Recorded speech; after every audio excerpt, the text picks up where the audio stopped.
사랑하는 성도 여러분, 오늘 우리가 함께 읽은 고린도전서 3장은 우리에게 매일 선택하고 반응하고 관계를 맺으며 살아가는 그 하루하루로 우리는 무언가를 열심히 짓고 있다라는 것을 말해주고 있는 것입니다. 자, 그것이 무엇인지 오늘 이 말씀 앞에서 함께 살펴보기를 원하는데요. 자, 고린도 교회는 이 사도 바울이 개척한 교회입니다. 그런데 이 교회에 여러분이 잘 아시는 것처럼 아주 심각한 문제가 발생을 하였습니다. 뭘까요? 뭐 때문일까요? 분열입니다. 분열. 네, 갈등이 있어서 분열인데 그 분열이 오늘 우리가 읽은 본문에 아주 잘 설명이 되어져 있죠. 나는 바울파, 나는 아볼로파. 이렇게 사람을 중심으로 교회 안의 성도들이 진영이 나누어지게 되어졌다라는 겁니다. 그리고 나누어진 서로가 각자 서로를 판단하면서 다투기 시작을 했다라는 거죠. 지금으로 말하자면 같은 교회 안에서 나는 목사님 편, 목사님 팬이야. 한쪽 편에는 나는 장로님 팬이야. 또 다른 쪽에서는 나는 전도사님 편이야. 그리고 또 다른 쪽에서는 나는 권사님 편이야. 이렇게 편을 갈라서 서로가 각각 싸우는 형국이었다라는 겁니다. 자, 바울은 그것을 보면서 뭐라고 이야기하냐면 너희는 아직도 어린 아이다 이렇게 말하고 있는 겁니다. 자, 이 바울은 이 고린도 교인들을 그래서 신령한 자 그리고 육신에 속한 자 이렇게 두 부류로 나누고자 합니다. 자, 그리고 고린도 교인들에게 자신의 속마음을 아주 솔직하게 표현을 해요. 뭐라 그러냐? 나는 너희에게 밥이 아니라 바로 젖을 먹일 수밖에 없었다. 이렇게 고백을 합니다. 자, 바울이 말하는 이 영적 성숙의 척도는요, 이렇듯 갈등 앞에서, 서로 간의 갈등 앞에서 자존심이 건드려지는 그 상황 가운데에서 내가 원하는 것이 이 채워지지 않는 자리에서 어떻게 반응하는가라는 것을 보면 그 사람이 영적으로 성숙했냐, 그렇지 않느냐를 가름할 수 있다라고 말하고 있는 겁니다. 예배 잘 나오고, 헌금도 드리고 또 봉사도 열심히 하지만 이 마음 속으로는 누군가를 시기하고 또 누군가와 끊임없이 비교하고 또 인정을 받지 못하면 이렇게 삐치고, 이 바울은 그런 모습을 뭐라고 표현하느냐? 어린 아이다 이렇게 표현하고 있다라는 겁니다. 중요한 것은 오늘 사도 바울이 어린아이 이렇게 뭔가 정죄하고자 하거나 누구를 이렇게 깎아내리려고 하는 그런 부분이 아니라는 겁니다. 무슨 이야기냐? 부모가 아이들의 수준을 보면서 너는 아직 걷지 못하는구나, 아직 어리구나 이렇게 그 상황에 맞는 이야기를 하는 것처럼 지금 우리 각자의 믿음의 분량이 어디에 있는지를 제대로 알아야 앞으로 나에게 맞는 믿음의 척도의 걸음을 걸을 수 있다라는 것을 말하고자 하는 것이다라는 겁니다. 자, 고린도 교회의 분열은 오늘 우리가 살펴본 것처럼 아주 흥미롭게도 어떤 신학적인 이단 때문이 아니었습니다. 뭐 때문일까요? 사람 때문이에요. 사람 때문. 말했던 것처럼 나오는 바울에게, 나는 아볼로에게, 사실상 바울도 그렇고 여기에 나오는 이 아볼로도요, 복음을 전했던 사람들입니다. 네, 그런데 그 좋은 사람들 중심으로 모인 사람들이 서로 간의 진영을 나누고 있더라라는 거죠. 이것은 결국 인간의 이 본성이라고 말하는 그 본성이 얼마나 집요하게 이 편을 가르고자 하는 그리고 소속감, 우월감을 필요로 하는지를 아주 여실히 보여주고 있는 장면과도 같습니다. 결국 이 영적으로 미성숙하다라고 말하는 이 가장 확실한 증거, 이게 뭔지 아십니까? 오늘 이 고린도 교회를 보면 너무 확연하게 확인할 수 있는 부분이 자꾸 분열, 뭔가를 편을 가르고자 하는 거예요. 편을 가르고자 하는 것. 성숙한 신자는요, 우리가 서로 다르다라는 것을 인정하고 그 수용의 폭이 점점 넓어지는 것을 말하는 겁니다. 미성숙한 신자들은요, 그 반대로 자꾸만 자신과 다른 무엇인가를 발견할 때마다 그것을 자꾸만 난도질하는 거예요. 그것으로 인해서 예민해진다라는 거죠. 오늘 고린도 교인들은요, 이 복음 안에서 하나가 되어져야 할 자리에서 복음 안에 있는 사람들끼리 자꾸 다투고 있었다라는 겁니다. 자, 오늘 우리가 읽었던 본문 가운데에 바울은 오늘 6절과 7절에서 아주 핵심을 말하고 있습니다. 6절과 7절 우리 같이 한번 다시 읽어볼까요? 시작. 나는 심었고 아볼로는 물을 주었으되 오직 하나님께서 자라나게 하셨나니 그런즉 심는 이나 물 주는 이는 아무것도 아니로되 오직 자라게 하시는 이는 하나님뿐이니라. 아멘. 그렇습니다. 사실 바울도 그렇고 아볼로도 그렇고 중요한 일을 했습니다. 네. 그런데 뭐라고 평가합니까? 아무것도 아니로되. 이 말이 사실상 아주 강하게 들려오고 있다라는 거죠. 오늘 사도 바울은 결국 자신이 수고했던 그 수고를 폄하하고자 하는 그런 의도는 전혀 없습니다. 오히려 그는 분명 8절에서 각각 자기가 일한 대로 자기의 상을 받게 될 것이다 라고 말하고 있다는 거죠. 하지만 그 수고의 열매는 인간이 만들어내는 것이 아니라 누가? 하나님께서 자라게 하신다라는 겁니다. 여러분, 여러분의 삶 가운데에서도 정말 열심히 살고 있는데 결과가 잘 보이지 않을 때가 있죠. 네. 우리 각자가 심고 물을 주는 자리에 있다면 사실상 여러분 그 수고는요 결코 헛되거나 무의미하지 않는 것입니다.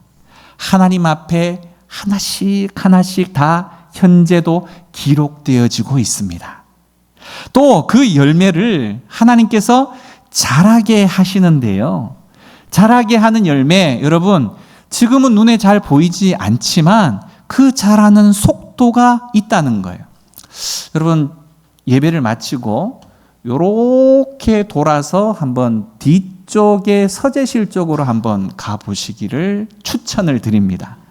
왜 그러냐? 첫 번째는요, 거기에 센서 등이 있어서 가실 때 여러분의 발걸음을 넘어지지 않게끔 이렇게 밝혀줄 거고요. 두 번째는요, 며칠 전까지만 해도 거기가 굉장히 무슨 이렇게 뭐 화단처럼 있다는 거 여러분 혹시 알고는 계시죠? 네. 그냥 황량한 흙만 있었어요. 그런데 저는 매일 다니거든요. 그 길을 아침마다. 하루하루가 달라요. 하루하루가. 하루 지났는데 뭔가가 식물들이 쪼록쪼록 올라오고요. 그리고는요, 여러분 뒤쪽에 포도밭이 있습니다. 위에서 벌써 포도 알맹이들이 조금씩 맺혀가고 있어요. 매일 보는 저는요, 너무 신기해요. 어떻게 저렇게 빠르게 자라고 있을까? 뭘 많이 한 것 같지도 않은데, 그냥 물만 조금 줬는데, 저렇게 빨리 자란단 말이야? 신기해요. 식물들이 자라는 걸 보면 너무너무 신기해요. 처음에는 정말 황량했는데 지금은요, 나팔꽃이요, 저 키를 넘어갔습니다. 오늘 하나님께서 우리를 자라게 하시는 방식이요, 우리 눈에는 처음에는 속도가 잘 느껴지지 않아요. 그런데요, 여러분 금세 나도 모르는 사이에 내 안에서 하나님이 기르시고 자라게 하시는 그 높이가, 넓이가 엄청나게 커져가고 있다는 사실이에요. 여러분은 잘 모르시겠지만 2026년 1월 1일로 시작을 해서 2026년 이제 6월 달이 됐어요. 약 5개월이 지난 이후에 여러분 안에 변화되어져 가고 있는 모습들을요, 여러분의 주변 사람들은 지금 읽어가고 있습니다. 저 사람이 저렇게 바꿔가고 있어? 인상이 많이 바뀌었네? 우와, 얼굴이 많이 환해졌어? 이야, 저렇게 목소리가 그때는 막 굉장히 날카로웠는데 지금은 아주 부드러워졌네. 네. 하나님께서 여러분들의 삶과 표정 하나까지 바꾸시고 고쳐가시고 새롭게 하고 계신 과정 가운데 있습니다. 우리는 잘 못 느끼는데요, 우리 주변 사람들은 더 확연하게 느껴가고 있어요. 집에 가면요, 아니 엄마가 요즘 왜 저러지? 좀 바뀌었네. 아니 우리 딸이 왜 저러지? 왜 좀 바뀌어가고 있네? 그러고 있다라는 겁니다. 믿으십니까? 네. 우리의 역할은요, 그 결과를 만드는 것이 아니라는 거예요. 결국 우리에게 맡겨진 그 자리에서 신실하게 심고 그저 물 주는 그 역할만 하는 겁니다. 자라게 하시는 이는 누구요? 하나님. 맞습니다. 오랫동안 기도하면서 여러분 심어온 것들이 분명 있으실 줄 압니다. 그 내용 가운데에는 자녀를 위해서, 또 가정을 위해서, 부모님을 위해서, 또 교회를 위해서 그 씨앗들이요, 언젠가는 생각지 못하는 그때에 어마어마하게 여러분의 키를 훌쩍 뛰어넘게끔 그 식물의 키가 커져가는 것처럼 하나님께서 열매 맺게 하실 것에 대한 내용들 상상치도 못해요. 제가 저 포도 알맹이 보니까 깜짝 놀라겠어. 저렇게 많이 열린다고? 결국 이 일은 해본 사람만이 아는 거예요. 해본 사람만이. 결국 그 모든 것은 하나님께서 자라가게 하신다라는 겁니다. 그분요, 심은 씨앗을 잊으신 적이 없으세요. 내가 심었어. 나는 거기에 심었어. 나는 이렇게 심었어. 그리고 그 열매는 이때에 반드시 거둘 거야. 오늘 우리가 읽은 구절은요, 이 모든 것을 정리하는 문장입니다. 구절 한번 읽어볼까요? 시작. 우리는 하나님의 동역자들이요, 너희는 하나님의 밭이요 하나님의 집이니라. 아멘. 우리는 뭐라는 거예요? 아볼로파, 바울파, 네가 더 잘났다, 내가 더 잘났다가 아니라 우리는 함께 이 길을 걷는 동역자다라는 겁니다. 동역자. 너가 가지고 있는 장점, 내가 가지고 있는 장점, 서로가 합해야 한다는 겁니다. 주인이 아니라, 우리가 주인이 아니라, 주인은 오직 한 분, 하나님 한 분밖에 없고 우리는 그분을 중심으로 한 팀이라는 거죠. 팀.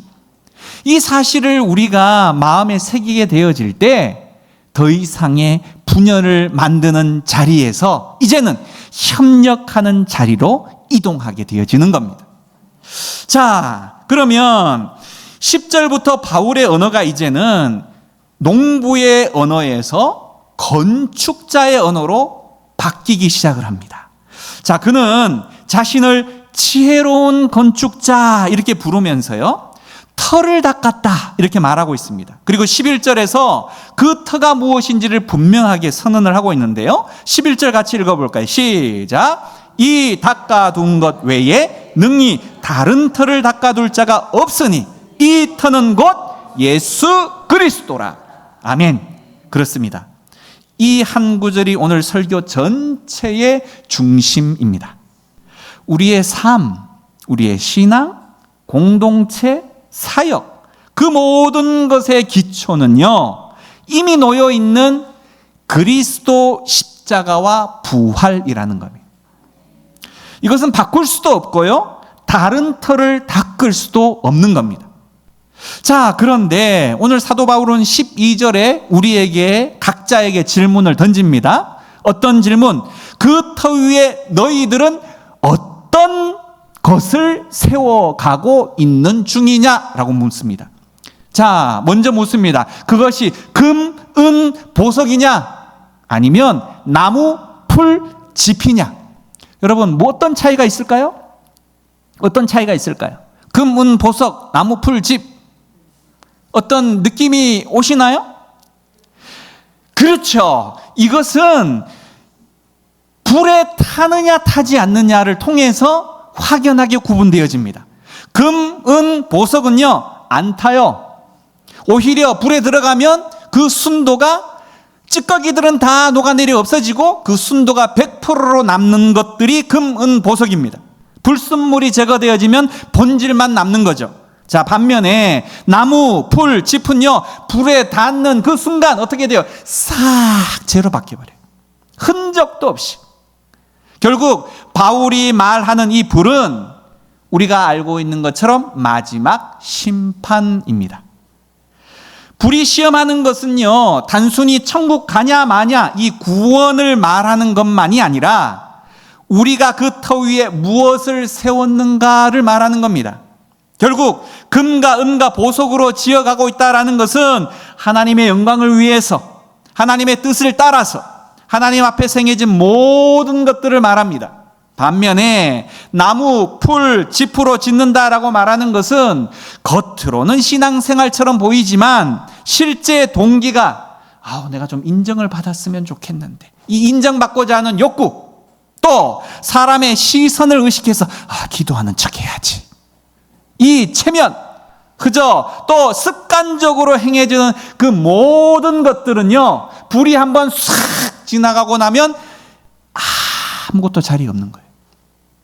그것을 위해서 내가 1년, 10년, 30년, 40년 갖다가 쏟아 부어도 불 한 번 지나가고 나면 없다니까요. 시간 낭비예요. 그래서요, 13절 말씀이 아주 묵직합니다. 13절 말씀 같이 읽어볼까요? 시작! 각각 공력이 나타날 터인데 그날이 공력을 밝히리니 이는 불로 나타내고. 자, 우리가 삶으로 쌓아온 것들은요, 결국 언젠가는 그 본질이 드러나게 된다는 겁니다. 본질이. 불은 여러분 속임수를 허용하지를 않아요. 속임수를. 나무에 열심히 금칠을 했어. 금이네. 금나무네. 근데 불이 한번 싹 지나갔어. 제대로 뭔가가 드러나겠죠. 사랑하는 청년 여러분들, 지금 하고 있는 공부, 준비하고 있는 진로, 그것이 직장의 삶, 여러분 이 모든 것에 진짜 동기를 한번 다시 여러분들 돌아보기를 원합니다. 나는 지금 왜, 무엇을 위해서? 하나님이 주신 삶을 그분을 위해서 잘 사용하기 위해서 그 일들을 행하고 있는 것인지, 아니면 사람들로부터 인정받고 또 내가 그 돈이 있어야 나는 안정을 취할 수 있어 라고 말하는 단순한 안정을 확보하고자 하는 내용인가? 여러분 어떤 쪽에 더 가깝습니까? 물론 이 두 가지 내용들은 섞여 있어서 사실상 완전히 구분하기는 쉽지가 않습니다. 그렇죠? 그러나 그럼에도 불구하고 중요한 것은 그 우선순위와 비율이라는 겁니다. 청년 여러분, 지금 가장 많은 에너지를 쏟고 있는 것은 어떤 것입니까? 여러분의 삶 가운데 질문합니다. 여러분이 에너지를 쏟고 있는 그것, 불로 통과했을 때 얼마나 남을 것들입니까? 결국은 우리는 잃어버릴 때 두려운 것이 무엇인지를 보면 우리가 진짜 무엇을 위해서 삶을 세워가고 있는지가 확연하게 드러나는 겁니다. 직업을 잃을까봐 두려움이 우리 가운데 있죠. 또 내 가까이에 있는 사람들을 또 잃어버릴까, 아니면 그 사람들의 인정을 잃어버릴까라고 말하는 것에 대한 두려움도 우리 가운데 있죠. 또 하나님과의 관계를 잃어버릴까봐 라고 말하는 그런 두려움도 우리 가운데 있을 줄 압니다. 자, 그러나 그 두려움의 방향이 바로 결국은 우리가 무엇으로 우리 각자의 삶을 지어가고 있는지를 말해주고 있다라는 겁니다. 15절을 읽을 때마다 사실상 우리는 마음이 굉장히 무거워지기도 합니다. 그러나 동시에 우리에게 소망도 주기도 합니다. 15절 읽어볼까요? 시작. 공력이 불타면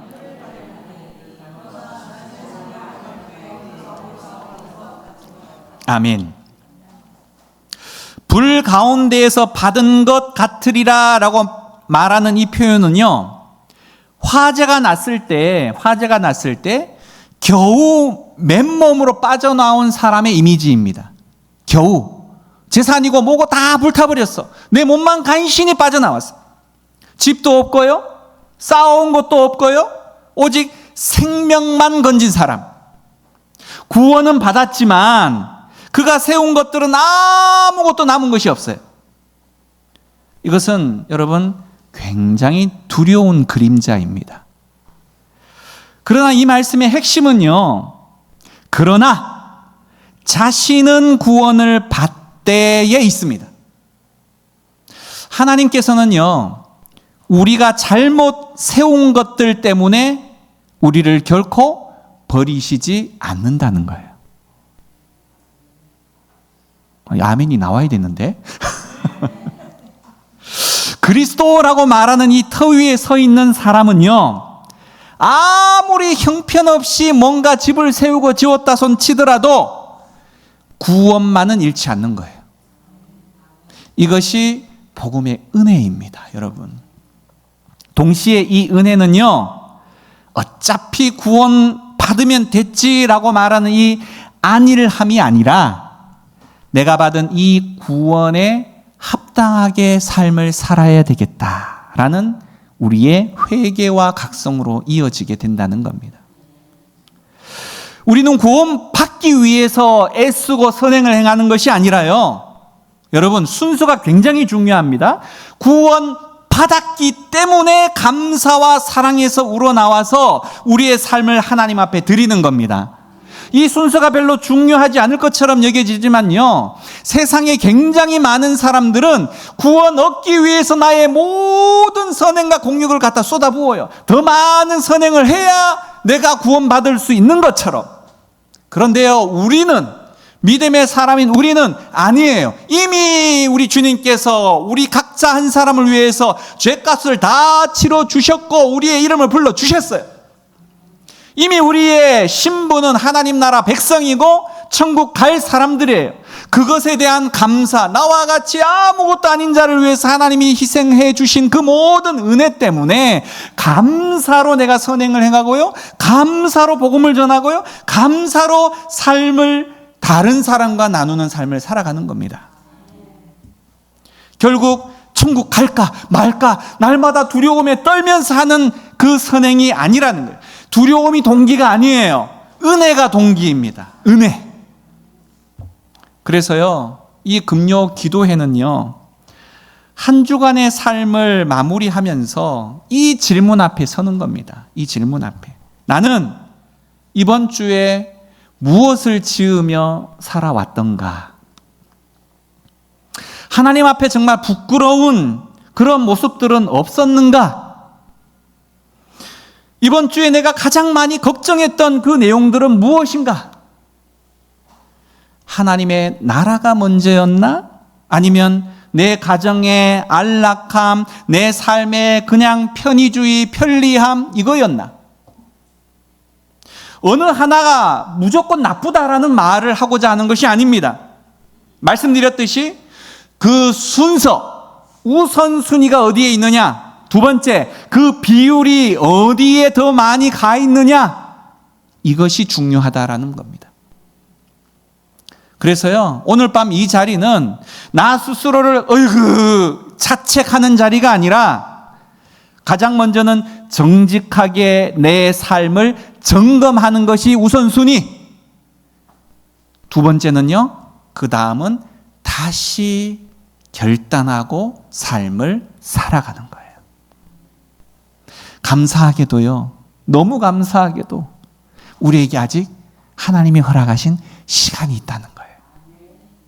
오늘 밤 이 자리에서 그래서요, 다시 그리스도라고 말하는 이 터 위에 제대로 무엇인가를 세우기를 결단하는 것, 이게 바로 예배의 목적입니다.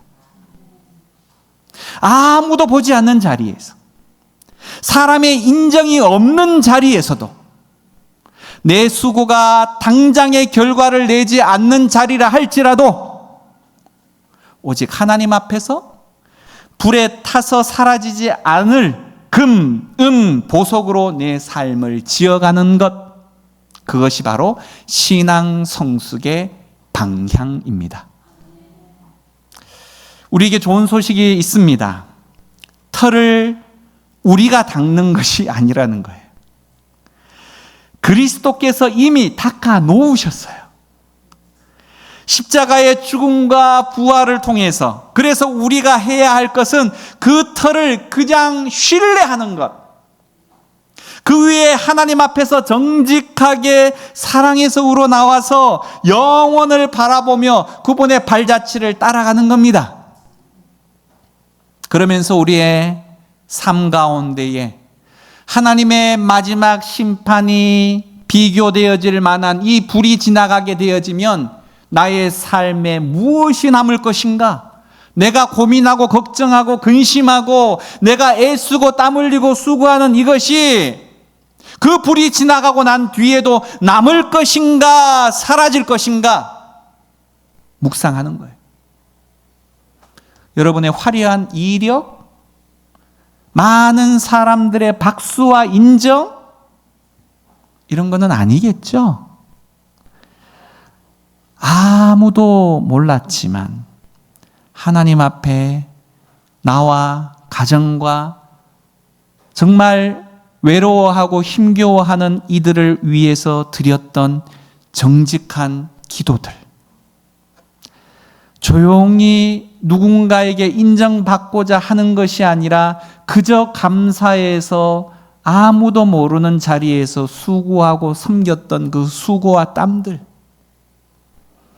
진심으로 나를 사랑해 줘서가 아니라 사랑이 필요한 자에게 나의 사랑을 아무 조건 없이 나누어 주었던 그 순간들, 그것이 남는 겁니다. 우리는 매주 금요일 이 자리에서 그래서 내가 살아왔던 삶이 이 불이 지나고 난 뒤에 그대로 남을 것인가 남지 않을 것인가를 점검하고 다시 시작하는 그 시간이 바로 이 금요 기도의 자리라는 겁니다. 그러한 반복들이 계속해서 쌓여서 결국 불이 지나갔을 때 우리에게 차곡차곡 쌓여지고 남겨질 것들이 많아지게 되어질 거예요. 우리가 무릎을 꿇어드린 기도, 매 금요 기도의 시간에 우리가 크게 소리 지르지는 않았지만 내 형편과 상황들, 또 주변에 기도가 필요한 이들을 위해서 했던 그 기도들, 사랑하는 여러분, 절대 사라지지 않는 것들입니다. 이제 기도할까요? 여러분의 이번 한 주의 삶을 한번 돌아보시죠. 나의 시기했던 마음들, 분쟁의 그 시간들, 내 중심적인 그 모습들, 하나님, 참 어린아이 같은 행동이었던 것 고백합니다. 언제까지 젖병만 물고 엄마 밥 주세요, 이렇게 누군가 나를 알아주기만을 그렇게 요청하는 사람들 자리에만 있으실까요? 부모된 마음은 나의 자녀가 좀 잘 성장하고 자라기를 바라는데 여전히 우리는 어린아이 미성숙한 그 신자에서 밥은 먹어도 키가 크지 않고 해가 지나도 여전히 젖병만 물고 다니는 그런 모습으로 서 있다면 하나님의 마음은 너무너무 안타까움 가운데 있으실 겁니다. 하나님, 키만 크는 것 아니라 우리의 믿음이 성숙해지기를 원합니다. 그 믿음의 성숙을 통해서 이제는 다른 사람과 함께 나누고 다른 이들을 위한 기도와 다른 이들 공동체를 위한 그 섬김이 자연스럽게 배어 나올 수 있는 성숙의 단계로 나아가게 하여 주옵소서.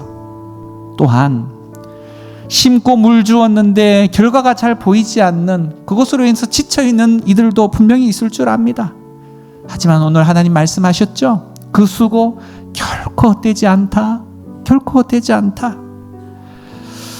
잘하게 하시는 분은 내가 아니라 하나님이라고 말씀했습니다. 그저 우리의 역할은 신실하게 우리에게 맡겨진 그 자리를 지켜내는 것. 그 고백을 하고 하나님, 내가 결정하는 것이 아니라 우리는 그저 수고하는 자리, 하나님이 열매 맺게 하실 것을 기대하고 기다리며 기도하는 최선을 다하는 삶을 살아가게 하여 주옵소서. 마지막으로요, 우리 전도단을 위해서도 기도해 주시기를 원합니다. 제주 전도단을 통해서 먼저는요, 이 충만한 교회가 좀 믿음으로 한 단계 더 성숙하는 기회가 되기를 원합니다. 그저 외부에서 하는 이야기가 우리 안에 각인되어져 있는 것처럼 우리는 약한 교회야, 우리는 작은 교회야, 우리가 할 수 있는 건 아무것도 없어. 아니요! 하나님께서 우리 각자를 사용하시기를 원하세요. 우리는 또한 성장해서 이제 받는 것에 익숙한 교회의 모습이 아니라 이제는 주는 교회가 그것으로 익숙한 교회가 되어져야 되지 않겠습니까? 하나님, 이 전도단을 통해서 그런 믿음의 대전환을 가져올 수 있도록 우리 가운데 은혜를 허락하여 주옵소서. 한번 이 세 가지의 기도 제목으로 함께 기도하며 나아가겠습니다. 기도합니다.